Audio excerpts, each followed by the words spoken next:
बिस्मिल्लाहिर्रहमानिर्रहीम। अस्सलाम वालेकुम। वेलकम है इरम के किचन में। आज हम बनाने लगे आलू गाजर। तो इसके लिए मैंने आधा किलो गाजरें ले ली और इनको मैंने ये बारीक बारीक काट लिया है। 3 मैंने आलू लिए मीडियम साइज़ के और उनको भी बारीक काटा, ज़्यादा मोटा नहीं काटा। एक प्याज लिया और उसको भी काट लिया।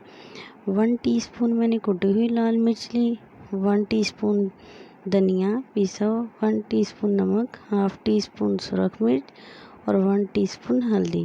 सबसे पहले हम कढ़ाई में ऑयल डालेंगे। ऑयल मैंने डाल दी है और मीडियम आंच जो है चला दी है।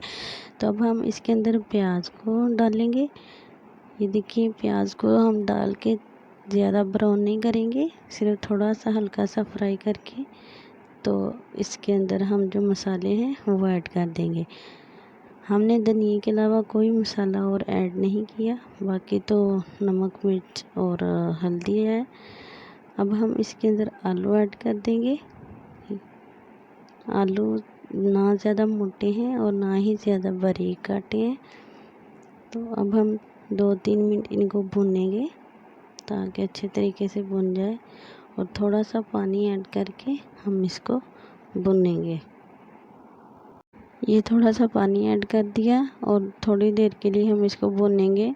और अब हम इसके अंदर गाजरें ऐड कर देंगे। ये मैंने सारी गाजरें जो थी इसके अंदर ऐड कर दी हैं और अब हम 2-3 मिनट इसको भूनेंगे ताकि सारे मसाले वगैरह अच्छे तरीके से मिक्स हो जाएं। इसके अंदर ना हमने टमाटर डाला, ना अदरक लहसुन, कुछ भी नहीं। ये बहुत ही आसान सी रेसिपी है और जल्दी बन जाती है। तो हम इसी तरह इसको बनाएंगे। तो अब हम इसके अंदर जो है ना थोड़ा सा पानी ऐड करके इसको 10 मिनट के लिए दम दे देंगे, बिल्कुल हल्की आंच पे, ताकि जो गाजरें वो अच्छे तरीके से गल जाएं। ये देखिए, मैंने ढक्कन दे दिया था। 10 मिनट बाद अब हम चेक करते हैं। ये देखिए, ये सारी भाप जो उसके अंदर बनी थी, ये देखिए माशाल्लाह ऑयल जो है वो नज़र आ रहा है। ये देखिए, ये 3 से 4 मिनट में इसको और भूनूंगी। ये बहुत ही मज़ेदार बनती है सब्ज़ी। ये देखिए माशाल्लाह, ये देखिए ऑयल जो है इसने खुद ही छोड़ दिया। आलू भी गल गए अच्छे तरीके से, गाजर भी गल गई है।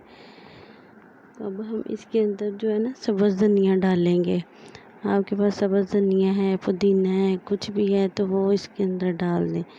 ये 2 मिनट के लिए मैं इसको दम दे दूँगी। उतनी देर में धनिया जो है वो काट के ले आऊँ। ये धनिया जो है ये घर में ही मैंने लगाया हुआ है। ये देखिए माशाल्लाह, ये अभी बहुत छोटा छोटा है। मेथी भी लगाई हुई है इसके अंदर, धनिया और मेथी मिक्स है। किसी में केला धनिया है। गमलों में मैंने ये घर में लगाए हुए हैं ताकि फ्रेश बंदा तोड़े और डाले। ये मैंने तोड़ लिया है धनिया और मेथी के भी कुछ पत्ते इसके अंदर आ गए हैं। तो मैं अब इसको धो के काट लेती हूँ। ये मैंने काट लिया और अब मैं इसके अंदर डाल देती हूँ। ये देखें माशाल्लाह, बिल्कुल कितना फ्रेश। ये देखें माशाल्लाह, और इसको मिक्स कर लूँगी। अगर आपको ये आसान सी रेसिपी पसंद आई हो, जिसको लाइक शेयर और सब्सक्राइब ज़रूर कीजिएगा और इसको ज़रूर बनाइएगा। अल्लाह हाफिज़।